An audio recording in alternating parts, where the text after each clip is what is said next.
तो आज देखते हैं इंटीग्रेशन। तो हमारा चैप्टर 7 है सेकंड बुक का। आज इसका इंटीग्रल्स, इसका एक और नाम है एंटी डेरिवेटिव और एक और नाम है प्रिमिटिव।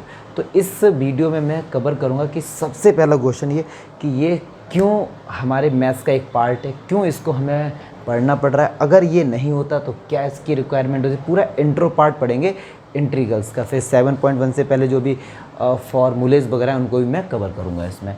तो देखते हैं इंटीग्रल्स, या इसका एक और नाम है एंटी डेरिवेटिव या एक और नाम है प्रिमिटिव, और वो भी बताएंगे कि इंटीग्रेशन क्या होता है। बहुत से बच्चे कंफ्यूज होते हैं कि इंटीग्रल्स में और फिर इंटीग्रेशन, एक एक करके स्टेप बाय स्टेप हर चीज़ पर डिस्कस करेंगे। तो सबसे पहले मैं डिस्कस करूँगा इस पर कि यार ये बताओ कि क्यों, रिक्वायरमेंट क्यों। सबसे पहला क्वेश्चन यही आता है दिमाग, क्यों भैया हमें पढ़ा रहे हो यार, ये हैं क्यों चीज़ें हमें ये करा, तो कुछ तो बता दो, हम इसलिए पढ़ा रहे हैं। चलो अच्छा देखते हैं। इसलिए अगर मैं ये क्वेश्चन आपसे पूछता हूँ d/dx and x square, what will be the answer? Your answer will be 2x। Good. Mean the derivative of x square is 2x। ठीक है सर, एकदम आपका आंसर ठीक है। अब एक क्वेश्चन ये होता है कि आपने x स्क्वायर का डिफ्रेंशिएशन किया तो 2x आ गया। अब एक क्वेश्चन दिमाग में ये आता है कि किस फंक्शन का डिफ्रेंशिएशन करके 2x आया। वो अगर आपसे फाइंड करने को अगर कहे कोई कि किस फंक्शन को आपने डिफ्रेंशिएट किया है कि जिससे आपको 2x मिला हो, तो मतलब एकदम उल्टा डेरिवेटिव का जो एकदम उल्टा हम लोग करते हैं उसको हम क्या बोलते हैं? एंटी डेरिवेटिव, या उसको हम बोलते हैं प्रिमिटिव, या उसको हम बोलते हैं इंटीग्रल्स। इसलिए इसकी रिक्वायरमेंट हुई पढ़ने की। अगर कोई क्वेश्चन ऐसा दिमाग में हमारे आ रहा है कि चलो ठीक है यार एक्स स्क्वायर को डिफ्रेंशिएट किया 2x आ गया, अब किस फंक्शन को डिफ्रेंशिएट करके 2x आया होगा, तो इसलिए ये कंसेप्ट मार्केट में आया जिसका नाम है इंटीग्रल। क्लियर है? तो इस तरीके से ये छोटी छोटी चीज़ें हैं जो आपको ये पता होनी चाहिए कि अब कि ये क्यों पढ़ रहे हैं। मार्क्स की बात है, मार्क्स तो देखो अगर आप मार्क्स के लिए पढ़ते हैं, केवल आपको सॉल्यूशन चाहिए, तो मैं सॉल्यूशन वाली वीडियो अपलोड करता हूँ, उसको देख के काम हो जाएगा। लेकिन नॉलेज के लिए अगर आप पढ़ते हैं तो आप एक एक चीज़ ये देखिए, एक एक चीज़ ये देखिए। ठीक है? तो इसीलिए हम इसको एंटी डेरिवेटिव भी कहते हैं। क्लियर है? अच्छा, अब एक चीज़ दिमाग में आनी चाहिए, क्या? वो देखो ये आनी चाहिए कि अगर मैं आपसे मैंने बोला d/dx x square equals to 2x, इसका मीनिंग क्या हुआ? एक्स स्क्वायर का डिफ्रेंशिएशन 2x है, इसको हम ऐसे भी करके लिखेंगे एंटी डेरिवेटिव ऑफ 2x। तो इसका आंसर क्या होगा? एक्स स्क्वायर होगा। सही बात है, क्योंकि उसका एकदम रेसिप्रोकल, एकदम उसका उल्टा है। ठीक है, तो फिर इसका क्या होगा? d/dx x square plus 10। इसका भी डिफ्रेंशिएशन तो 2x ही होगा, क्योंकि 10 का तो 0 था, 10 हमारा क्या है? कांस्टेंट है। So anti derivative of 2x अब क्या होगा? एक्स स्क्वायर प्लस 10 होगा। ऐसे में एक और फंक्शन ले लेता हूँ, चलिए एक्स स्क्वायर प्लस 1000, इसका भी डिफ्रेंशिएशन 2x होगा। हम इसको क्या लिखें? Anti derivative of 2x is x square plus 1000। इस तरीके से क्योंकि जितने भी कांस्टेंट लेंगे उन सब का डिफ्रेंशिएशन 0 होता है। लेकिन अगर उसमें एंटी डेरिवेटिव की बात करें तो देखो यार 2x का एंटी डेरिवेटिव एक्स स्क्वायर भी है, एक्स स्क्वायर प्लस 10 भी, एक्स स्क्वायर प्लस 1000 भी, कई सारे हैं। तो एक चीज़ तो ये दिमाग में you should keep in mind कि एक्स स्क्वायर का डिफ्रेंशिएशन केवल 2x हो सकता है, और एक्स स्क्वायर का डिफ्रेंशिएशन कुछ भी नहीं हो सकता। ये यूनिक है डिफ्रेंशिएशन की अगर मैं बात करूँ। लेकिन अगर मैं बात करता हूँ इंटीग्रल एंटी डेरिवेटिव की, तो उसके इनफाइनाइट हो सकते। एक्स स्क्वायर प्लस 10 प्लस 1000 100, जितने भी आप कांस्टेंट वैल्यूज़ लेंगे उतने ही उसके एंटी डेरिवेटिव हो जाएंगे।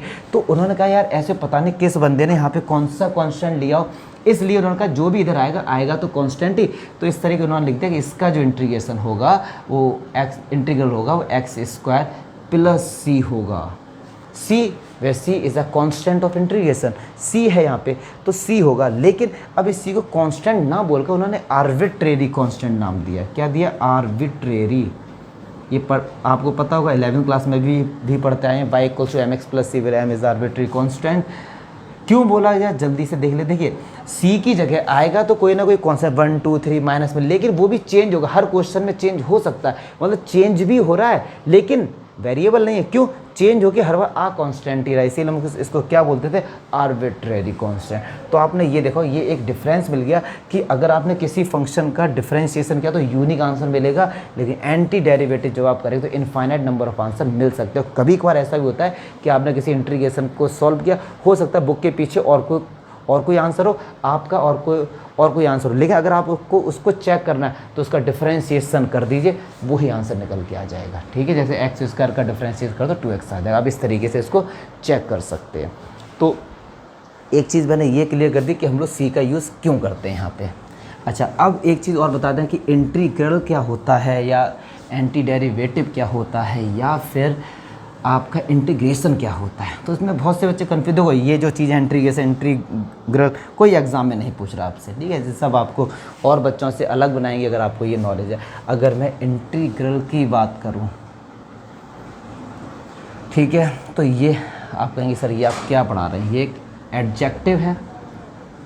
इंटीग्रेशन की अगर मैं बात करूं तो ये हमारे पास एक नाउन है। मतलब क्या होगा इसका मीनिंग समझते हैं। इंटीग्रेशन का मीनिंग होता है, अगर मैथ्स की लैंग्वेज बोलें, process of find integral. Integral को फाइंड करने का एक प्रोसेस होता है, और इंटीग्रेशन को ये भी कहते हैं मेकिंग होल, जो कंप्लीट करता है, उसको पूरा बनाता है, मेकिंग होल, कंप्लीट बनाता है, उस प्रोसेस को हम लोग बोलते हैं इंटीग्रेशन। और इंटीग्रेशन करके जो आंसर आता है उसको हम बोलते हैं इंटीग्रल या एंटी डेरिवेटिव या प्रिमिटिव। फॉर एग्जांपल, अभी आपने इंटीग्रेशन पढ़ा नहीं है तो एक छोटा सा एग्जांपल लेते हैं। मान लीजिए ये एक हमारे पास कोई एक फंक्शन है f(x), इसका मैंने इसका मैंने x के रेस्पेक्ट में किया है, और इधर मान लो एक और फंक्शन ही आएगा, तो मान लीजिए ये आ गया, तो ये जो निकल के आया है ये हमारा हो गया इंटीग्रल या एंटी डेरिवेटिव, या ये हमारा सी कांस्टेंट हो गया ऑफ इंटीग्रल। अच्छा, जो f(x) होता है इसको बोलते हैं इंटीग्रांड, INTEGRAND, ठीक है, ये हमारा होता है एलिमेंट ऑफ इंटीग्रेशन, ठीक है। तो ये हमारा ये दो इंटीग्रांट नहीं, डी होगा यहाँ पे।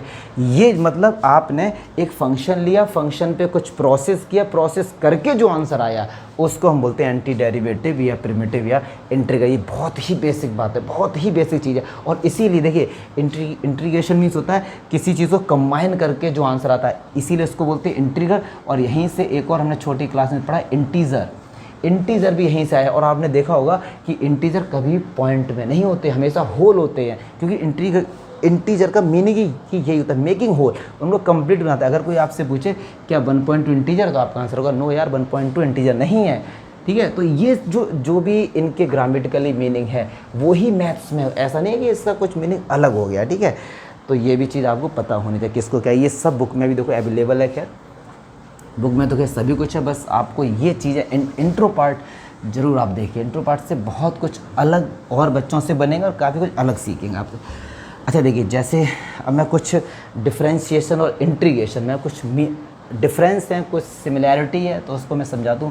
अगर मैं ये कहूँ कि आपने d/dx एक्स स्क्वायर का, मैं बहुत ही छोटे एग्जाम्पल ले रहा हूँ, आपने एक्स स्क्वायर का डिफरेंशिएशन किया 2x है। यार ये 2x क्या है, ये 2x है क्या, आपको क्या बताया, इसने बताया है slope of a tangent, slope of a tangent. मतलब आपने एक्स स्क्वायर फंक्शन का कोई भी आपने ग्राफ बनाया, उस पॉइंट पर मैंने कहा इस पॉइंट पर स्लोप ऑफ अ टेंजेंट बनाओ, या इस पॉइंट पर बताइए, या इस पॉइंट पर बताइए, तो जो भी पॉइंट की वैल्यू यहाँ पुट कर दो तो उस पॉइंट पे स्लोप ऑफ अ टेंजेंट निकल कर आ जाएगा। ये इसका ज्योमेट्रिकली इंटरप्रिटेशन हो गया, किसका, डिफरेंशिएशन का।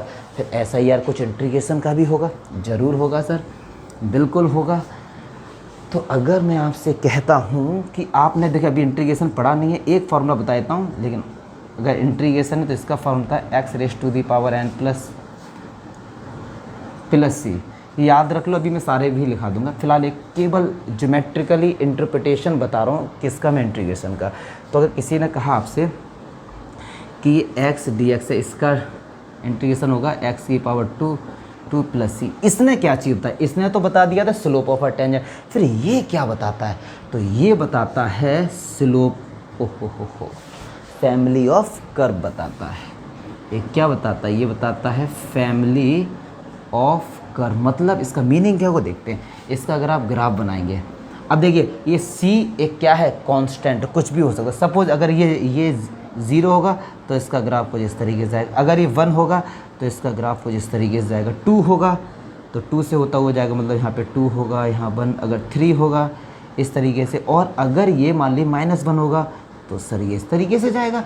तो ये देखो फैमिली ऑफ कर्व बता रहा है किसका, पैराबोला का। ये सारे क्या है, पैराबोला थे। किसका कर्व बता रहा है, पैराबोला का। तो ये हमको अल्टीमेटली क्या चीज़ बताता है, फैमिली ऑफ अ कर्व बताते हैं। अच्छा, अगर कोई लाइन में इस एक्सिस के पैरेलल, वाई एक्सिस के पैरेलल, सपोज ये पॉइंट ए है, तो अगर मैं एक्स इक्वल टू एक लाइन ड्रॉ करता हूँ, ये पैरेलल होगी इसके, तो जिस पॉइंट पे इसने कट किया है, अगर इस पॉइंट पे मैं टेंजेंट ड्रॉ करता हूँ तो ये आपस में पैरेलल होंगे। ये भी इसकी एक खासियत है सर, हैं।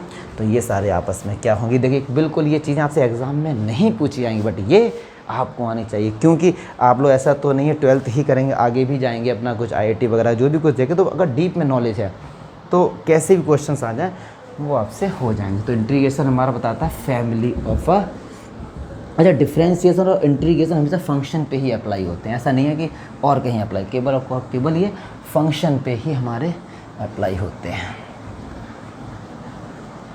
अच्छा, एक चीज़ देखिए, अगर मैं इस लाइन को लिखता हूँ, लेट एफ, कैपिटल ले लेता हूँ, let F be a antiderivative of F, इसको हम मैथ्स की लैंग्वेज में कैसे लिखते हैं, इसको मैं इंटीग्रेशन की लैंग्वेज में भी लिखकर बताऊंगा और इसको मैं डिफरेंशिएशन की लैंग्वेज में भी लिखकर बताऊँ। क्या है कि एक एफ है कि एंटी डेरिवेटिव है किसका, एफ का। तो देखना बड़ा इंटरेस्टिंग है। अगर इसे मान लो कोई फंक्शन देते हैं, खैर फंक्शन ही होगा, तो इसको, इसी बात को, इसी चीज़ को हम इस तरीके से भी लिखेंगे। क्यों, अगर इसको मैं ऐसे पढ़ूँ, इसको मैं रीड करूँ, तो fx इज, fx का एंटी डेरिवेटिव क्या होगा, यही तो होगा।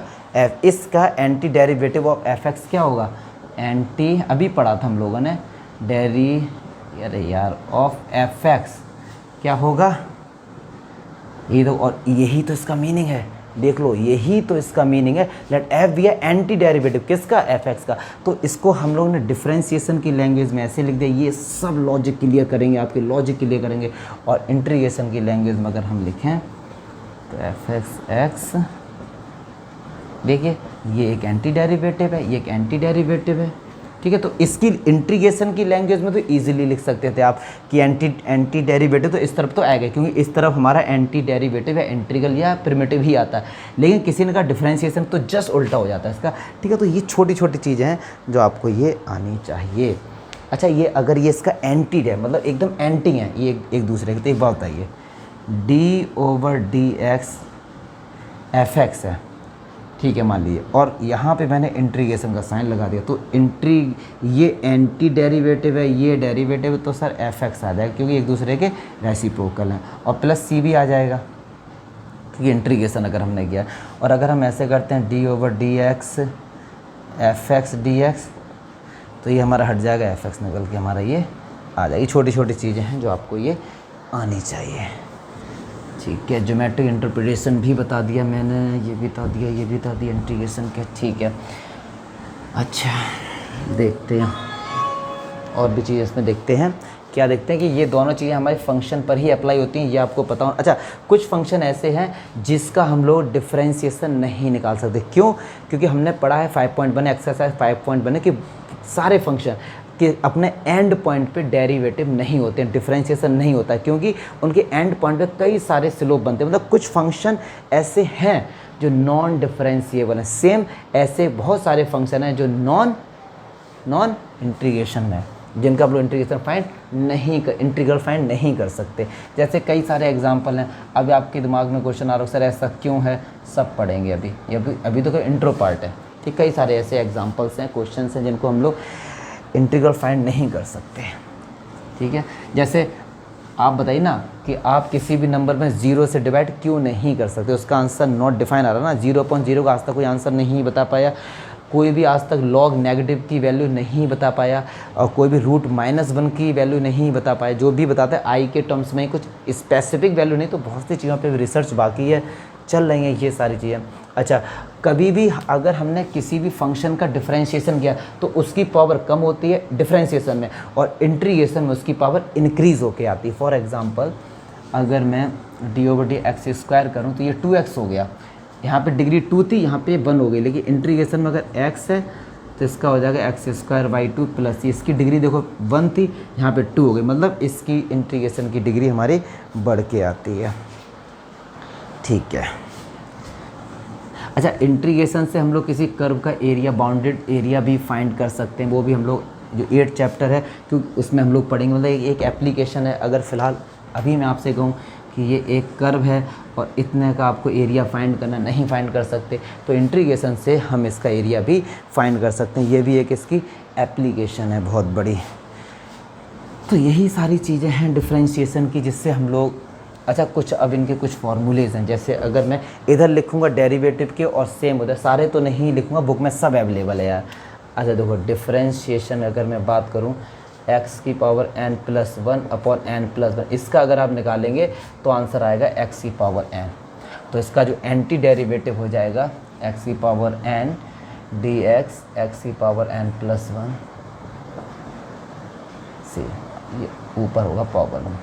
ऐसे ही अगर मैं करूं d/dx, अगर 1 का मतलब किसी भी कांस्टेंट का अगर मैं करता हूं तो उसका आंसर क्या आता है हमारे पास, 0 आंसर आता है, या वो पता होना चाहिए। लेकिन अगर मैं किसी भी को, यहाँ पे ऐसे 1 तो लिखना सही नहीं, किसी भी अगर हम कांस्टेंट का डिफरेंशिएशन करते हैं उसका क्या आएगा, 0 आएगा। तो चलिए एक चीज़ और बताते हैं, अगर जैसे सपोज मैंने e⁻x किया तो क्या आता है, e⁻x ही आता है। चलिए d/dx, अच्छा a⁻x का होता है a⁻x log e है, तो मैं इसको इस तरफ भी लिख सकता हूँ, जैसे आपकी बुक में लिखा, आप लिखिए या फिर मत लिखिए, a⁻x log e⁻a। तो मतलब कहने का मीनिंग बस ये है कि जस्ट उसका रेसिप्रोकल। अच्छा, जो ये बेस ई होता है, कहीं कहीं पर 10 भी मिल जाएगा, ई को बोलते हैं नेचुरल बेस, ठीक है, इसकी वैल्यू पॉजिटिव में होती है हमेशा। अच्छा, log x का होता है 1/x, तो 1/x dx का हो जाएगा log x। अच्छा, log के साथ मॉडुलस हमेशा इसलिए आता है क्योंकि log के साथ नेगेटिव वैल्यू का आज तक कोई आंसर नहीं बताया। log के आंसर तो नेगेटिव में आते हैं, लेकिन log अगर नेगेटिव के साथ है, जैसे log-1, तो इसका कोई भी आंसर नहीं आता, इसीलिए हम लोग यहाँ पे मॉड्यूलस का यूज़। देखो मैं नहीं चाहता वीडियो लेंथी हो, इसलिए मैं सारे फार्मूले लिखूँ कि साइन इनवर्स एक्स का सब बुक में अवेलेबल है, तो आप वहाँ से भी ये देख सकते हैं, ठीक है। मेरा केवल मीनिंग था ये समझाने का कि इस तरीके से आपको फार्मूले याद नहीं करने भाई एंटी डेरिवेटिव के। तो देखिए, ये जो फंक्शन को सॉल्व करके ये जो आंसर आया, ये हमारा एंटी डेरिवेटिव या इंटीग्रल है। अब जिस प्रोसेस से आया उस प्रोसेस को हम कहते हैं इंटीग्रेशन। जो भी हम लोगों ने फॉर्मूला अंदर जो भी कुछ लॉजिक लगाया, उस लॉजिक को हम क्या कहते हैं, इंटीग्रेशन।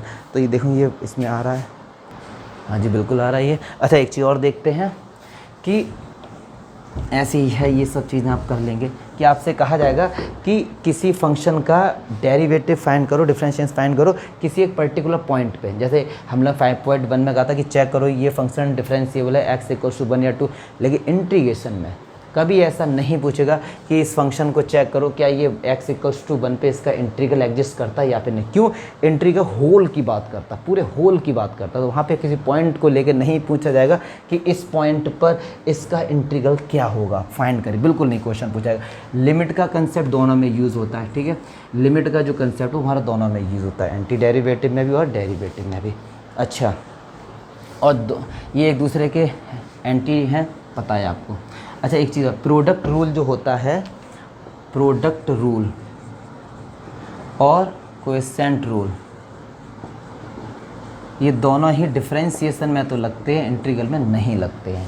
ये एप्लीकेबल दोनों में, लेकिन एक सिमिलरिटी है कि इनमें लीनियरिटी वाली प्रॉपर्टी लग जाती है। लीनियरिटी प्रॉपर्टी बोले तो अगर मैंने दो फंक्शन है f(x) या +-gx, तो मैं इसका अलग अलग डिफरेंशिएशन कर सकता हूँ। इसको मैं ऐसे लिख सकता हूँ, लीनियरिटी बोलते हैं इसको, ऐसे में मैं इनका इंटीग्रेशन भी अलग अलग कर सकता हूँ। मतलब अगर मुझे इंटीग्रेशन करना है तो मैं इंटीग्रेशन भी अलग अलग कर सकता हूँ, ठीक है। लेकिन प्रोडक्ट रूल और क्वेश्चन रूल में नहीं अप्लाई होते हैं। सारी बातें बताएंगे क्यों नहीं होते हैं, जब आगे इस टाइप के क्वेश्चन हम लोग करेंगे तब सब बताएंगे।